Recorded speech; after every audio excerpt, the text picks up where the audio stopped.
जय श्री कृष्णा, राधे राधे। भगतजनों, आज हम सब श्रीमद् भगवत गीता के 13वें और 14वें अध्याय का महात्म्य सुनेंगे। सर्वप्रथम भगवान का सुमरण करते हुए सब बोलिए ओम श्री राधा कृष्णाभ्याम नमो नमः। श्री लक्ष्मी नारायण भगवान की जय। भगवान शंकर माता पार्वती की जय। यह कथा आप सब पद्म पुराण से सुन रहे हैं। श्री महादेव जी कहते हैं कि हे देवी पार्वती, अब 13वें अध्याय का अगाध महिमा का वर्णन सुनो। तुम उसको सुनने से तुम बहुत प्रसन्न होगी।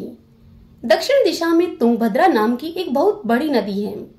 उसके किनारे हरिहरपुर नामक रमणीय नगर बसा हुआ है।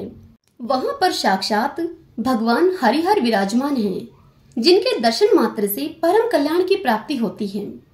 हरिहरपुर में हरि दीक्षित नामक एक क्षत्रिय ब्राह्मण रहते थे, जो तपस्या और स्व अध्याय में संलग्न तथा वेदों के पारगामी विद्वान थे।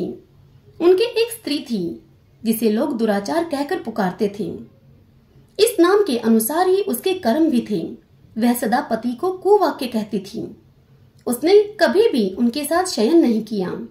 पति से संबंध रखने वाले जितने लोग घर पर आते, उन सब लोगों को वह डांटती और स्वयं कामोन्मत्त होकर निरंतर व्यभिचारियों के साथ रमण किया करती थी। एक दिन की बात है, एक दिन नगर को इधर उधर आते जाते हुए पुरवासियों से भरा हुआ देखकर उसने निर्जन एवं दुर्गम वन में अपने लिए संकेत स्थान बना लिया। एक समय रात में किसी कामी को न पाकर वह घर के किवाड़ खोलकर नगर से बाहर संकेत स्थान पर चली गई। उस समय उसका चित्त काम से मोहित हो रहा था। फिर वह एक एक कुंज में तथा प्रत्येक वृक्ष के नीचे जा जाकर किसी प्रीतम की खोज करने लगी, किंतु उन सभी स्थानों पर उसका परिश्रम व्यर्थ गया। उसे प्रीतम का दर्शन नहीं हुआ। तब वह उस वन में नाना प्रकार की बातें कहकर विलाप करने लगी। चारों दिशाओं में घूम घूम कर वियोग जनित विलाप करती हुई उस स्त्री की आवाज सुनकर कोई सोया हुआ व्याघ्र जाग उठा और उछलकर उस स्थान पर जा पहुंचा जहां पर वह रो रही थी। उधर वह भी उसे आते हुए देखकर किसी प्रेमी के आने की आशंका से उसके सामने खड़ी होने के लिए ओट से बाहर निकल आई। उस समय व्याघ्र ने आकर उसे नख रूपी बाणों के प्रहार से पृथ्वी पर गिरा दिया। इस अवस्था में भी वह कठोर वाणी में चिल्लाती हुई पूछ बैठी, अरे बाघ, तो किस लिए मुझे मारने को यहाँ आया है? पहले इन सारी बातों को तू बता, फिर मुझे मारना। उसकी यह बात सुनकर प्रचंड पराक्रमी व्याघ्र क्षण भर के लिए उसे अपना ग्रास बनाने से रुक गया और हंसता हुआ उसे बोला। व्याघ्र बोला, दक्षिण देश में मलापहा नामक एक नदी है। उसके तट पर मुनिपर्णा नगरी बसी हुई है। वहां पंचलिंग नाम से प्रसिद्ध साक्षात भगवान शंकर निवास करते हैं। उसी नगरी में मैं ब्राह्मण कुमार होकर रहता था। नदी के किनारे अकेला बैठा रहता और जो यज्ञ के अधिकारी नहीं हैं, उन लोगों से भी यज्ञ कराकर उनका अन्न खाया करता था मैं। इतना ही नहीं, धन के लोभ से मैं सदा अपने वेद पाठ के फल को भी बेचा करता था। मेरा लोभ यहाँ तक बढ़ गया था कि अन्य भिक्षुओं को गाली देकर हटा देता और स्वयं दूसरों का नहीं देने योग्य धन भी बिना दिए ही हमेशा ले लिया करता था। ऋण लेने के बहाने मैं सब लोगों को छला किया करता था। तदंतर कुछ काल व्यतीत होने पर मैं बूढ़ा हो गया। मेरे बाल सफेद हो गए, आंखों से सूझता न था और मुंह के सारे दांत गिर गए। इतने पर भी मेरी दान लेने की जो आदत थी वह छूटी नहीं। पर्व आने पर प्रतिग्रह के लोभ से मैं हाथ में कुश लिए तीर्थ के समीप चला जाया करता था। तत्पश्चात जब मेरे सारे अंग स्थिर हो गए, तब एक बार मैं कुछ धूर्त ब्राह्मणों के घर पर मांगने खाने के लिए गया। उसी समय मेरे पैरों में कुत्ते ने काट लिया। तब मैं मूर्छित होकर क्षण भर में पृथ्वी पर गिर पड़ा। तब मेरे प्राण निकल गए और उसके बाद मैं इसी व्याघ्र योनि में उत्पन्न हुआ हूँ। तब से इस दुर्गम वन में मैं रहता हूँ तथा अपने पूर्व पापों को याद करके कभी धर्मिष्ठ, महात्मा, यति, साधु पुरुष तथा सती स्त्रियों को मैं नहीं खाता। पापी, दुराचारी तथा कुल्टा स्त्रियों को भी मैं अपना भक्ष्य बनाता हूँ। अतः कुल्टा होने के कारण तू अवश्य ही मेरा ग्रास बनेगी। अब इस प्रकार कहकर वह अपने कठोर नखों से उसके शरीर के टुकड़े टुकड़े करके खा गया। इसके बाद यमराज के दूत उस पापिनी को संयमनीपुरी में लेकर गए। वहां यमराज की आज्ञा से उन्होंने अनेकों बार उसे विष्ठा, मूत्र और रक्त से भरे हुए भयानक कुंडों में गिराया। करोड़ों कल्पों तक उसमें रखने के बाद उसे वहां से ले आकर 100 मनवंतरों तक रौरव नरक में रखा।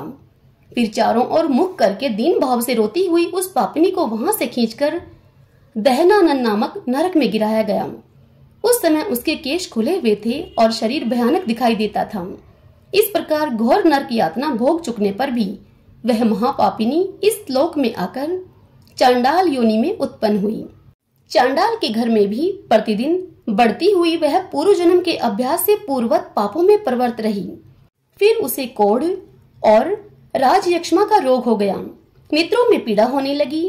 फिर कुछ काल के पश्चात वह पुनः अपने निवास स्थान को गई, जहां भगवान शिव के अंतःपुर की स्वामिनी जम्बका देवी विराजमान हैं। वहां उसने वासुदेव नामक एक पवित्र ब्राह्मण का दर्शन किया, जो निरंतर गीता के 13वें अध्याय का पाठ किया करता था। उसके मुख से गीता का पाठ सुनते ही वह चांडाल शरीर से मुक्त हो गई और दिव्य देह को धारण करके स्वर्गलोक में चली गई। श्री महादेव जी कहते हैं, हे देवी पार्वती, अब मैं भव बंधन से छुटकारा पाने के साधनभूत 14वें अध्याय का महात्म्य तुम्हें बतलाता हूँ। तुम ध्यान देकर उसे सुनो। सिंघल द्वीप में विक्रम बेताल नामक एक राजा थे, जो सिंह के समान पराक्रमी और कलाओं के भंडार थे। एक दिन वे शिकार खेलने के लिए उत्सुक होकर राजकुमारों के सहित 2 कुतियों के साथ वन में गए। वहां पहुंचने पर उन्होंने तीव्र गति से भागते हुए खरगोश के पीछे अपनी कुतिया छोड़ दी। उस समय सब प्राणियों के देखते देखते खरगोश इस प्रकार भागने लगा कि मानो कहीं उड़ गया हो।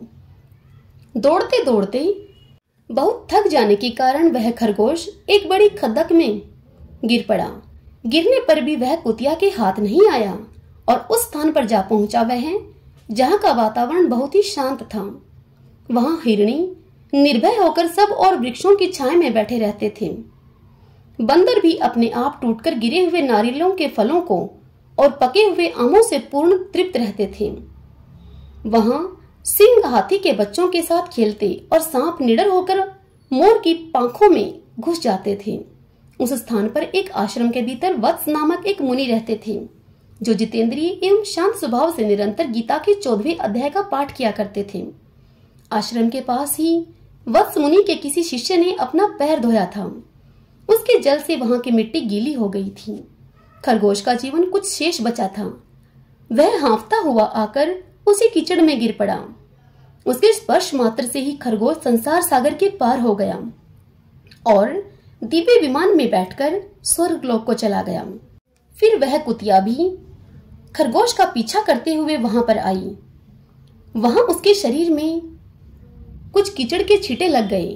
फिर भूख प्यास की पीड़ा से रहित होकर कुतिया का रूप त्याग कर उसने दिव्यांगना का रमणीय रूप धारण कर लिया तथा गंधर्वों से सुशोभित दिव्य विमान पर आरूढ़ होकर वह भी स्वर्गलोक को चली गई। यह देखकर मुनि के मेधावी शिष्य स्वकंधर हंसने लगे। उन दोनों के पूर्व जन्म के वैर का कारण सोचकर उन्हें बड़ा विस्मय हुआ था।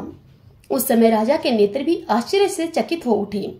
उन्होंने बड़ी भक्ति के साथ प्रणाम करके उनसे पूछा, हे विप्रवर, ये नीच योनि में पड़े हुए दोनों प्राणी कुतिया और खरगोश ज्ञानहीन होते हुए भी जो स्वर्ग में चले गए, इसका क्या कारण है?